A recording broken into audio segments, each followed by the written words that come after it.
How did it start? You see, I believe in timeless design. I'm loyal and religious to my taste. And that's what Paradise Road is. I police everything. I left Sri Lanka never to come back. I mean, everybody is in business to make money. Fortunately for me, God be praised, it's not money that drives me. It's a success that drives me. No advertising, no commercialism. I used to say Paradise Road for those who know. How important is art for the Fernando family, as a family? From a single boutique store to an iconic brand that defines Sri Lankan elegance, Paradise Road is more than just a name. It's a legacy. In this interview, we dive into the journey of Paradise Road, the passion for Sri Lanka's heritage, the work ethic behind building a timeless brand, and the vision behind one of Sri Lanka's pioneers in the modern arts and design industry. Welcome to This is Sri Lanka, and make sure you hit that subscribe button to discover the best of Sri Lanka with me. Today we have with us the creator of an exceptional brand, which I personally think is a pillar in the design and hospitality industry of Sri Lanka, Paradise Road, and the creator is none other than Shanth Fernando. Thank you.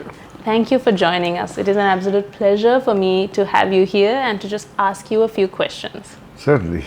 So I think we should start off at the beginning. We can all see what Paradise Road is today. But how did it start and what inspired you or pushed you to start the brand? Well, you see, I was running a business in Australia, importing homeware, which eventually became child-oriented homeware after my children were born. And I came back to Sri Lanka because I felt that I belonged here. I left Sri Lanka never to come back. I lived away for 16 years. And then I started eventually because the Australian economy collapsed. I had to find an alternative country to import from. And Sri Lanka was the best alternative. So I started visiting Sri Lanka at least 2 or 3 times a year to create merchandise that I was importing into Australia. And I realized that I belonged here. You know, the comforts of Sri Lanka and the lifestyle of Sri Lanka was me. Yeah. You know, what we call luxuries in Europe are just normal things in Sri Lanka. Yeah. So therefore I told my wife, who was European, who was German, I went up to her and I said, you know, I really don't want to grow old in Australia. I want to come back to Sri Lanka because I think we'll have a better quality of life. Yeah. So she agreed. And we came back all of 38 years ago. And I came to run my business in Australia from Sri Lanka. And but then I'm a workaholic. Yeah. So just, you know, trying to run a business in Australia from here doesn't keep you occupied. It's not enough. I design and that's it. So therefore, I went around with a friend in Colombo and I saw this premise in Flower Road that was vacant and suited, you know, my style. Yeah. And I immediately thought, why don't I open a shop? Because the style, my style or my taste didn't exist here. Yeah. I'm very monochrome and very clean in my design. And I wanted to bring that into the market and I knew that there was potential. So I rented that space together with him, this friend. But that partnership only lasted a year because, as I told you, I don't have silent partners. Right. I want people who are really working. Okay. So, and I was a workaholic and I had to stay like that. So Paradise Road started in 1997. Am I? No, I'm getting it wrong.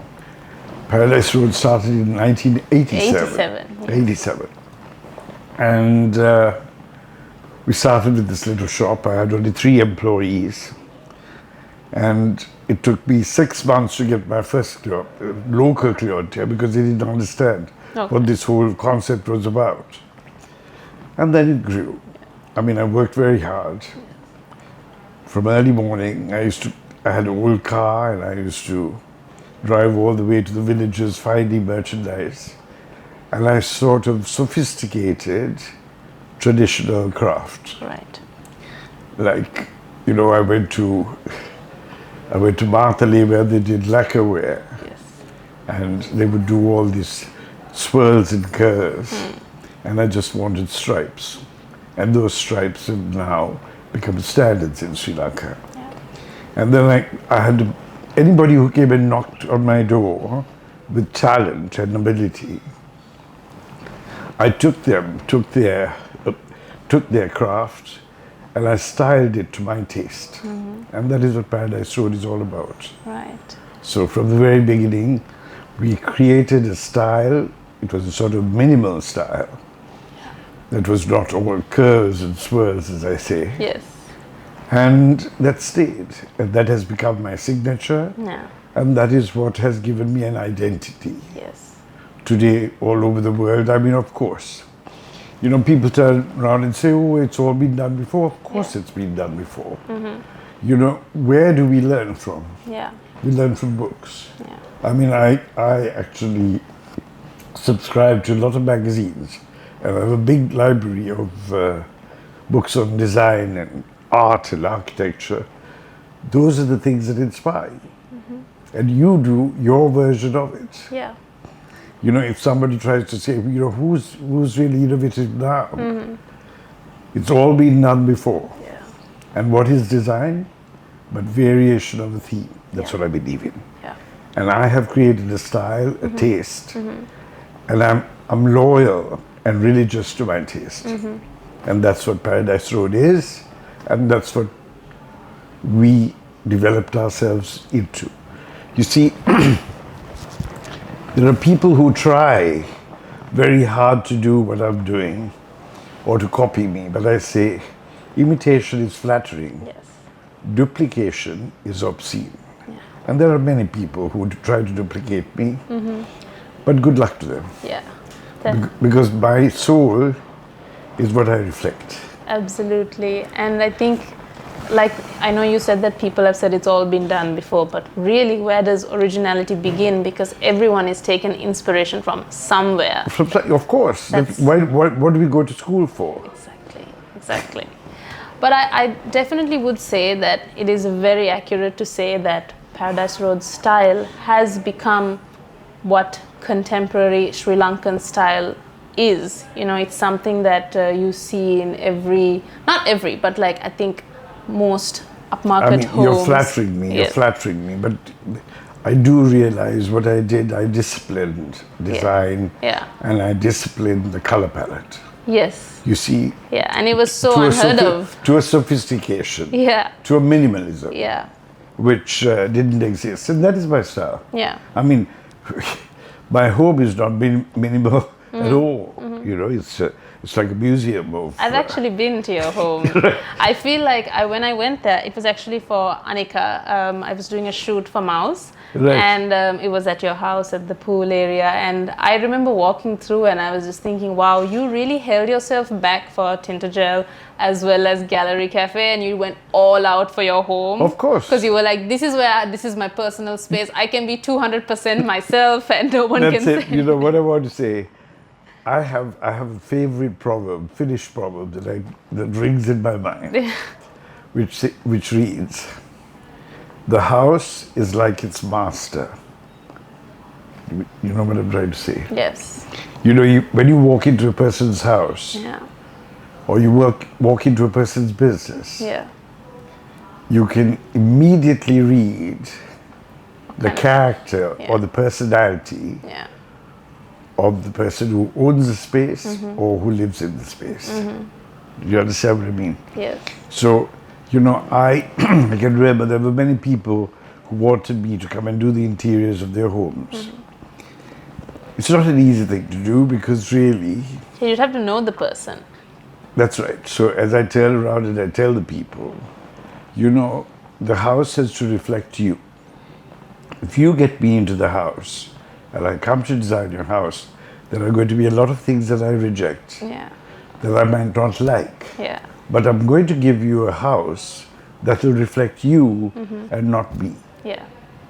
There are things I can work with Yeah. and things I can't work with. Okay. So you can be flexible in that You way. can be, but disciplined. You see, if there's kitsch, I mean, one bit of kitsch is okay. Could you define kitsch for the people who aren't familiar with that? Kitsch is bad taste. Tacky. So one little thing. I mean, all these things are lessons in life. I can remember when I lived in Australia, I went to a home of a person who had extremely exceptional taste. And after dinner, he brought a cane tray with coffee cups that were just brown in color. Okay. And in the middle, there was this jug from Royal Doulton, which is from the Pickwick series, and a character from Pickwick, which is kitsch, you know, sort of, it's like having a garden gnome in the middle of this. Okay. And it looks so fabulous that stayed in my mind that in the most stylish interior, you have to have one bit of thing That's to break the ice. right. So it's not to be So stiff. those are the things. So really what I'm saying is, in whatever I do, or I try to do, I try to be, you know, one has to be commercial in design. Or even when you put a menu together in a restaurant. You know, now you told me you had to talk on food as well. Yes. I mean, food is also a passion of mine because I grew up in a home that was very, I had parents who were very, very, what do you call it? Love to eat. They loved to eat and loved to share. Yeah. And food was very important. So when I started my menu in Sri Lanka, the first menu at the Gallery Cafe, I was the first to include on a Western menu to include black pork curry. Yeah. And today, you can look at a lot of restaurants in Colombo. Everyone's got a black pork curry. Yeah. But you see, there's a difference. There's kalupur Yeah. and black pork curry. Yes. Ours is black pork curry, Yes. not kalupur. Yes. I see that. It's definitely a popular dish. Of course, it's the biggest seller, and this Yeah. is my recipe. Oh. And the reason why I can't stay trim is because I'm the person who tastes it every single time to make sure that the food is consistent. Yes. The This is flavors are something consistent. actually I was leading up to. I'm so glad you brought this up. One question that I had for you was on how do you select the dishes that go on the menu? Because I know the menu is global and there's a little bit going on from a lot of Western, maybe European. I'll tell you something. I love food. And I go to good restaurants wherever I visit. And if I find a good restaurant, I always go back to it. Yeah. And I go back to eat what I ate before. Yeah. Right? And very often I get hold of the head waiter in a restaurant and I say, what is the most popular dish? Yeah. And that's what I order. Yes. Right? Yeah. Because a popular dish is something that has established its flavor. Yeah. And the food that we have, fortunately for me, as I told you, my wife was European. And through that, my taste and palate changed. I mean, I was married for 46 years. Yeah. And Western food, because she was of Austrian origin, Austrian food is well known. That came into the menu at home. Yeah. And it became part of my Palate. So that's the reason why the menu is so at all our establishments are so diverse. Yes. Now, if you go to the Paradise Road Cafe, you can go and have spaghetti vongole, which is one of my most favorite dishes when I go to Italy. You come here, you can have ossobuco. Yeah. And the Italian ambassador used to to order the ossobuco for her residents from here, Right. right? So we want the food to be as authentic as possible and flavorful as possible and consistent as possible. Right. And how I have maintained that is by never stinting on ingredients. Whatever the cost, Yes. we want the best. This is a recurring theme. Ingredients. And ingredients are the most important thing. And I don't ever leave it Yeah. to any employee to choose where we get our ingredients from. Yeah. I police everything. Because I was the purchasing manager of a hotel. Yeah. You know, I was the purchasing manager of the Hyatt in Sydney for 5 years. Yeah. And in those 5 years, I learned a lot about purchasing and about getting the right product at the right price. Yeah. So, another question that always plagues me, in a good way, Right. is that consistency is something that's really difficult in the restaurant industry, and it's something that's lacking in Sri Lanka when it comes to restaurants. But Paradise Road, let's take Gallery Cafe. You know, I've been going there since I was in school, and there are some of my favorite dishes, some of Shehan's favorite dishes. Over the course of our relationship, we've been together now for about 12 years, so we keep going back for special occasions. We get the same dish. It tastes the same Why, every Dasha, single let's tell you time. what the secret is. Yes, tell us. Tell everyone. My executive chef at Paradise Road, the Gallery Cafe, Yeah. has been with me from day one. Oh, I see. Fish stinks from the head. Right. Do you understand? He's a guy who came from the village, he came from Anuradhapura, and he's elevated himself to be the executive chef and very reliable.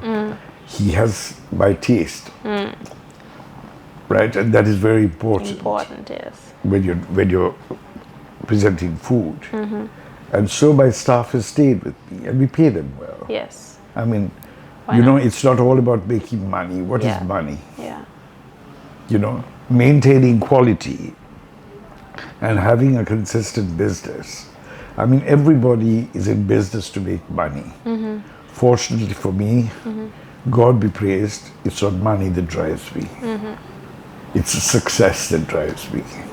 So to succeed, you have to make an effort. And my ambition in life was to succeed in all the businesses I had. Yes.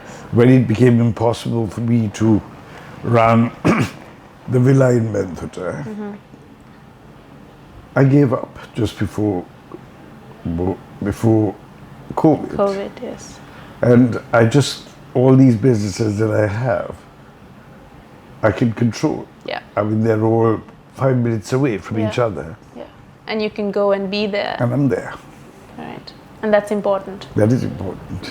I mean, with Paradise Road, if you go to the shop now, I mean, for two years after my stroke, there was a bit of a lull because I was not creative enough. Right. But today you can walk in and you see the difference. And very soon I'm opening my flagship store, which is on Gaul Road. Yeah. I mean, it's a building that was ready for the last year. Oh, okay. It's diagonally opposite Temple Trees, and next door to the Hyatt, about 4 doors next to the American Embassy. Very You see a exciting. black building. Yeah. That's Paradise Road. Oh, I see. So what I'm saying is that's going to open at the end of the year for my 75th birthday. Oh, excellent. So I'm an old man. This is mutton dressed in lamb. Oh, if you can be more accurate to say black pork curry. Yes. But another question is, so you started off with Paradise Road in retail. What made you move into the restaurants? I told you I'm a hotelier by profession. And so you couldn't keep it in. You had Yes, to. of course. You know, when I was 21 years old, I had a guest house in Mount Lavinia of 5 rooms. Oh, okay. When I was 21 years old. And today you would call it a boutique hotel because it was decorated with Ida de Silva Batiks, Barbara Sanzoni Fabrics, you know, paintings by Lucky Sid Naik, you know, which was the fashion then. Yes. And the trend then. It had Bava style chairs. Okay, this is, you know, what you're talking in 1972. Yeah. Right? So that's how I started, and that's how Paradise Road began. So I was in food business and hospitality then. Yes. But I was always creative. Yes. From the first day in school till I left, the 10 years I was at St. Thomas's College, Barcelona, every year I won the art prize. Okay? Right. What did I win the art prize for? For talent. Yeah. And my mother never came to a prize giving It's not interested. because she said, you're getting prizes for talent Yeah. and not for effort. Ooh, okay. So she was like, Okay. he's getting it easy. But anyway, she's the one Yeah. who encouraged me Yeah. to be an artist. Right. And my canvas today is every business I run. Yeah. Whether it be Paradise, every single product that you see in Paradise. I don't delegate design. I never delegate design. I have graphic designers, Yeah. but I do the sketch and they produce. When it comes to manufacture, I do sketches on little pieces of paper and give them the proportions. And the craftsman has to make the product using his skill to suit my taste. You see, I believe in timeless design. You know, the products that I started Paradise Road with, okay, 37 years ago, Yeah. I still do. And people keep coming back. Take my door stoppers. Right now, there are people mimicking those door stoppers. Yeah. They're copying them. Yes. They're doing their versions. They're trying to do a better version than mine. Good luck to them. Yes. Right? Yes. But what I'm saying is Paradise Road has got signature designs that we stick to. It's like the diagonal stripe. I mean, the diagonal stripe, black and white stripe, was one of the first things that Mr. Jeffrey Bauer came and bought from Paradise Road. And he was someone who was a very close friend of Ida de Silva who was doing batik for Yeah. him. But he bought my batik cushion covers and he placed them on his sofa in his living room, and it's become a standard. Yeah. You know what I'm trying to say? And all my staff, for example, the doorman here at Tintagel, Yeah. he's also wearing a diagonal striped sarong. The doorman at Paradise Road is wearing one. So all the domestics in my home wear them in the evening. Yes. So these are It's a that's touch. Paradise Road taste. Yes. Yeah. Do you understand? I do. Yes. You know, it's a discipline, it's a style. Either you like it or you don't like it. I mean, Yes. you know, I can remember I used to very proudly, and people thought I was arrogant when I said it, I never liked Paradise Road to be commercial. Okay? Yes. You never ever would have seen a hoarding with Paradise Road. And very rarely an advertisement. But as I said, no advertising, no commercialism, right? I used to say Paradise Road for those who know. And I that's love it. that. Yes. For those who know, that's it. But you know, people always saw me as someone who's very arrogant. No, it's someone who believes in himself. And someone who knows what they like. That's it. And I Yes. stick to it. Yes. I really like that. It is really familiar when you come here, like you said, and the doorman is wearing the striped sarong. And then when you walk in, there's an Yeah. aroma that Yes. the whole, Oh, yes. everybody is going after the Tintagel aroma, the- right? In their yes. homes as well, because the moment you come in here, Yes. it's a very, in a way, a sexy Sophisticated. aroma. Yes. And it's true that, like, I think aroma and like your sense of smell is something that you just kind of tend to ignore, but it's a really important part in setting the ambiance. And you see, you think about it, this hotel is 16 years old, Yeah. and I've not changed the interior. Take Paradise Road Gallery Cafe. Yes. over 26 years, Yes. I haven't changed. All I do is I do subtle changes Yeah. just to enhance the ambience. That's all. And another thing I noticed is that, like you said, it hasn't changed. But at the same time, this is a very colonial style building. Is that accurate Which to say? one? The structure of this building initially? This, of course, is Yes. very, very colonial. So when you look at colonial style homes and Sri Lankan kind of furniture within them, there's always a type or a style that has always gone together. And See, you my have, style is eclectic. yes, It's eclectic. I went to China and bought antiques. You know, there'll be huge wedding cabinets. The sofas came from Spain. yeah, The what else there? What else can we look at? Okay, these huge vases that you see in the center came Yeah. from Holland, and the big green spheres with artificial moss on it yes, came from Germany, right. and they've been here for 16 years. Yes. You know, I don't have to change them. And somehow they all look like they perfectly fit in Now, right you here. see, but everything came to my hands here. But I want to tell you something. Yes. All of a sudden, I used to have 4 vases in the middle of the living area. And then I got a temple horse, Yes. this wonderful, and in the right size, and I placed that in the middle. Yes. So these are current trends that I have also introduced into the market. Yes. You know, using these old temple objects as object d'art in your home. You know, it's just there, the color of it, Yeah. unpolished, Yes. showing its age, giving a warmth to create the ambience. You know, a lot of people, when you walk into a modern hotel today, everything is shining And new.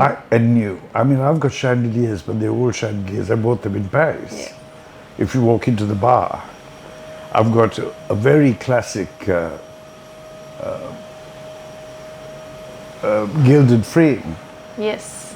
mirror that came from a chateau in Marseille. Yes.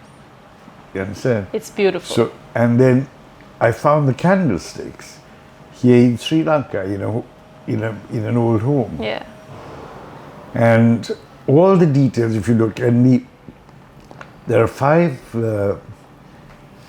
old maps on the wall. They're all originals. I In don't the yes. like copies. I want the real thing or Yes. nothing, even in my home. So it's a museum in a sense as well. It's a museum. It's No, a gallery. it's just no. I think I don't want to call it a museum. I want. Yeah.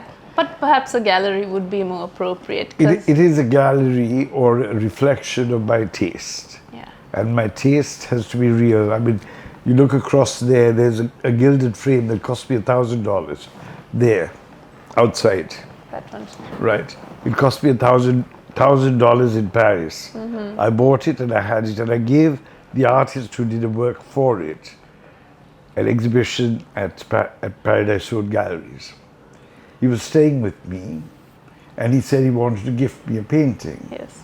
Then I said, you know, Naeem, I've got a frame. Can I give it to you? Do a painting for it. And he did one. The first painting he did, I didn't like. I didn't like the color palette. Yeah. He had used a sort of yellow ochre. And then he changed it for me, thank God. Yes. You know, but I've given him an exhibition again. Not so long ago at the Gallery Cafe again. He's from Pakistan, from Lahore. You told me that you left Sri Lanka thinking that you're never going to come back. Yes. But now, after speaking to you for so long, I can see that you have a real sense of pride in. Of course, in in what being Sri Lankan. what I achieved. Yes. I mean, here, you see, I had to row my own boat. Yeah. I never went for political favor, Yeah. and I was honest in everything I did. So it is I possible owe for nothing to nobody, Yes. and I don't believe anything in life is a free lunch. You pay for what you get. And I mean, I've had people top politicians come and eat with me. I even had the Prince of Wales then, who is the King of England here. Yes. But even his bill had to be paid Yes. because we don't get anything for free. And I pay my taxes. So that's the only way you can survive and be stress-free. Do you think if for the youth in Sri Lanka right now, because of the difficult times we've had in the past 4 to 5 years, Yeah. who are wondering whether maybe, you know, this is not the country I want to live in, I think I would like to go to Europe or to Australia, or That's a personal problem. do you think that it is once you leave Sri Lanka perhaps that you really begin to understand what you leave behind or what the possibilities Of course, it depends what your priorities are. You know, how superficial you are. You see, I mean, it's not about, it's what you call the quality of life. Yeah. And it's very personal. You know, you can go anywhere and you can have everything that is tangible, right? Superficial wealth. If that is what you want, to each his own. That's true. That is very true. Final question. How important is art for the Fernando family? As a family?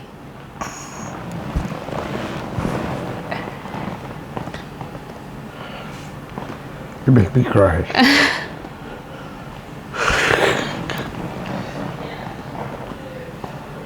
Art is our life. I told you, I won the art prize from the first day I went to St. Thomas's. And I have a huge art collection. And I have actually been a platform for many of the leading artists in this country. And whatever I do in art, I've done with emotion and passion. Today I'm running an exhibition for a guy, right?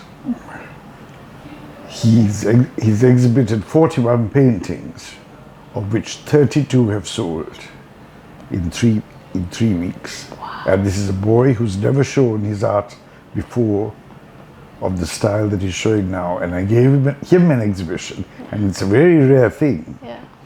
3 or 4 months ago, where he was figurative, now he's abstract. Right. Even that was a success. Yeah. So there I discovered talent, and for me that is my greatest victory. To give somebody, to recognize somebody Yeah. for what they're capable of. So those are, I mean, that contribution that you make to the industry is phenomenal because you're a catalyst in these people's lives. Yes, but you see, Sri Lanka is a country, there's no gratitude. Sorry to say this. I'm Sinhalese, I'm Sri Lankan, proud to be a Sri Lankan. There is no loyalty.